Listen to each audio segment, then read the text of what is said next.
Het-Heru, Assalamu alaikum, Namaste, Heru Nefer.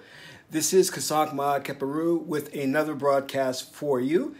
And in this broadcast, I want to talk about how there really is no such thing as good or evil, that the world is perfect.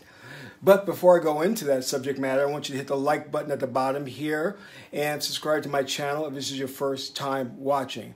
Now, before I cover the topic, I want to talk about my new ebook, which is the new Kepara Ankh. And we're doing really well with sales, but we should be doing a lot more because I know there are a lot of people out there who could use this information. And I don't think when it comes to things like this, we take it serious enough. You know, we think it's theory or it's just hype, but this is something real where this ebook will teach you how to master reality, how to manifest the things that you want in your life, and more importantly, it's going to really talk about who's in control, who's behind the scenes, what's going on, all right? And it will cover things like, you know, there is no good and evil. So order it today. Now, I have decided to extend the offer, so you can pick it up for $39.95, but only for 4 more days. Now, after that, I am going to take it off the market. You won't be able to purchase it. Okay, keep in mind, though, that if you purchase it, you get a free 30-minute consultation with me and a reading. So that's a good package together. So go order the ebook right now while you can, because in about 4 days, I am taking it off the market. I will not be selling it after that, okay? And those who purchased it are part of the select few, the chosen ones, the Neos. All right, so let's talk about this subject matter, which is there's really no good or evil and that the world is perfect. Now, what do I mean by the world is perfect? I mean that literally the world is perfect. You have to understand that God, Netter, Source, wants to explore every scenario possible. So in this world is just one scenario among an infinite number of scenarios that Netter is exploring all at once and all in this space-time. All right? So consider that. So the things that you may see that you may not like the Illuminati, poverty, war, it's meant to be there because Netter, God, Yahweh, Source says, I want to experience what it's like to be on a planet where there's war, where there's poverty, where there's an evil 1% group that's controlling the planet. What would that be like? I want to explore that. Now, a lot of you may say, well, that's sadistic, and that's why does Netter put us through pain? Remember, you are not the physical body. You are consciousness having a fourth dimensional experience. So you have no beginning and you have no end. And your true essence of who you are does not experience pain. Okay, so keep that in mind. Now, the other thing I'd like to talk about is the fact that there really is no good and evil, because those are concepts that come from this space-time continuum. When you ascend to fifth dimension, you know, the fifth dimension is void of space and time. Okay, so when you start to look at things like that, and there is this oneness, then you start to understand that everything is part of you. Everything is you. You know, Western civilization has a very incorrect way of thinking, and it's based on an imbalance. It's polarized in left brain linear thinking, okay? But when you take it to a higher level through integrated brain thinking, using the left and right hemispheres of the brain, then you start to see the world in not only a more balanced perspective, but a more just perspective, and you start to look at the heart of the matter of what's going on. You won't be looking at simply the effects, but you'll be looking at the cause, which is why I like Japanese and Chinese culture. And here I want to introduce you to this. This is a Japanese talisman. And this is for wealth building, to attract wealth, okay? And you would use this in your ritual. Now, why do I bring this up? And this is important to understand this. I'm going to do a video on actually how you can use this to attract wealth and abundance in your life. Now, as I said before, I'm kind of very much into Chinese and Japanese black magic. In fact, it's called a Taoist sorcerer. You know, if you're aspiring to be that, it'd be the same thing as similar to a priest or priestess or shaman, all right?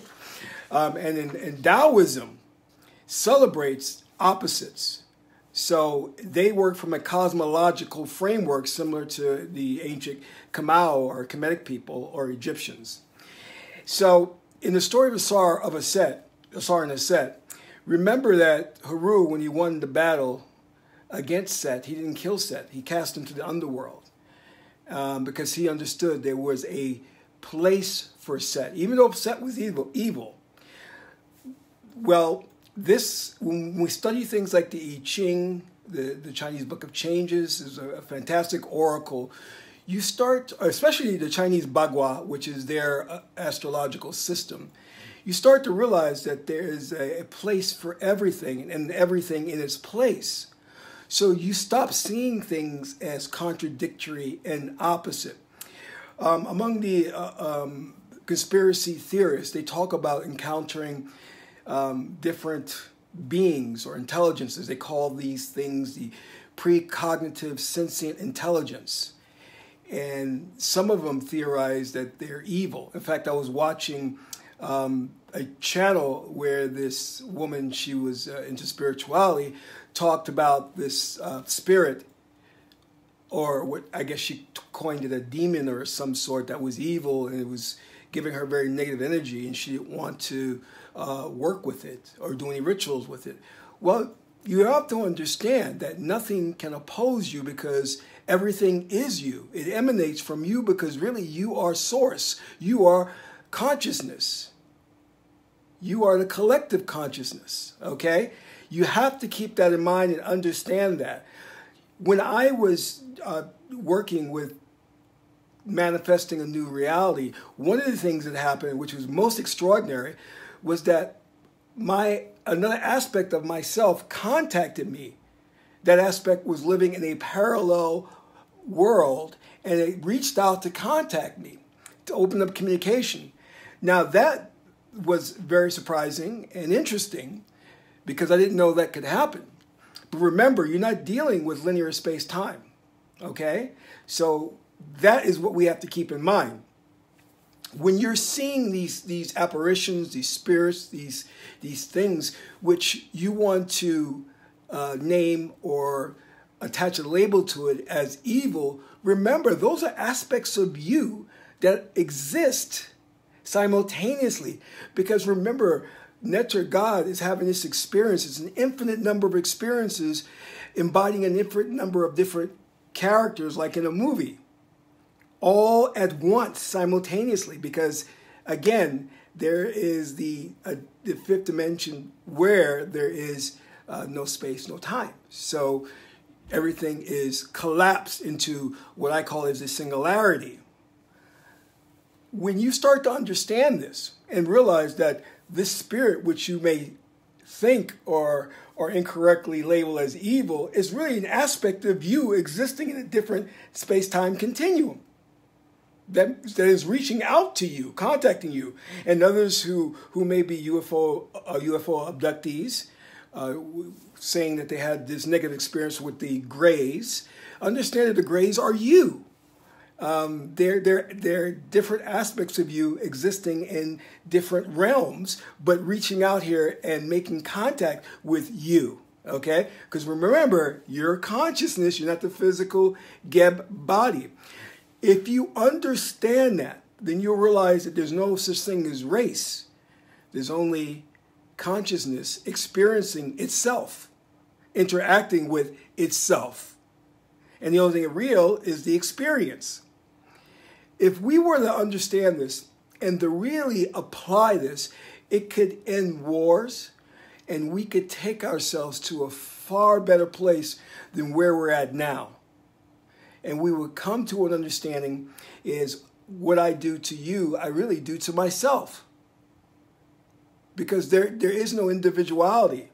That's an illusion, okay? And that illusion is fostered by the ruling elite so they can divide and conquer. That's their plan. They don't want you to understand the oneness of everything. And it's not just a cool, like New Age saying, oh, everything is one, No, it's a reality. It is real. And because there's just the oneness, then you really, again, cannot oppose yourself. This is why the I-Ching says, everything serves to further. You understand? No matter what happens, you're going to grow from the experience. What experience? The experience of interacting with yourself. Het-Heru is interacting with itself to learn more and to grow from that experience. So I want you to think about that the next time you may be doing your rituals or channeling and you think you may encounter a negative spirit. I don't work with negative spirits because I understand those spirits are me, aspects of me. So I know that whatever happens, I'm going to grow from that experience and learn in my journey to be a master magi. And I'm not going to place erroneous labels and definitions on things. And I'm definitely not going to pass judgment. And when you start operating from that framework, then you're ready for fifth dimensional ascension, where everything is one, and that there is no good, or evil. Those are merely the terms and definitions that we've adapted in this fourth dimensional experience, and they're not correct. All right, because in the Chinese Bagua system, what we would look at as the enemy is not because that individual or that energy is meant to break things down, because everything is going through a cycle of building, cycle of prosperity, and a cycle of breaking things down. And the reason why things are being breaking down, or the reason why people are born to create havoc and destruction, that is so that things can be learned and grow and rebuilt stronger. So those individuals who we may say are the degenerates or the criminals of our society serve a specific function within the whole. I talked about in reality transurfing the pendulums and how there's some very negative pendulums, and these are thought entities that exist. Again, what we may call as the precognitive sentient intelligences, which are really different spirits or interdimensional beings. But the one thing you have to remember, even though some of them will do very evil things or destructive things, you have to respect them. Same with working with demons. You have to respect them as living entities that have a right, just as much as the right your right to exist. All right, so they have a right to exist because Het-Heru doesn't create superfluous things. So everything has a form and a function, and it coexists with the whole. Whereas Western mindset looks at things as opposing each other, and one must be destroyed in order to bring about harmony. And that is not harmony. That's not. So I want you to think about that and keep that in mind when the next time you're dealing with challenges in your life and you're quick to define those challenges as bad luck, or this person is very manipulative or evil or condescending or destructive. Don't place those labels on the individual, because that individual is learning and growing. And maybe you'll get the opportunity to be contacted by your avatar or your alternate self from an alternate reality, and then you will see and experience that you are not just an individual, but you exist everywhere simultaneously in the singularity. And all things are just aspects of you. So I hope you'll benefit from this. And until my next broadcast, this is Kasak Ma'at Keparu, son of Tuhuti and Ma'at, Amen Ra.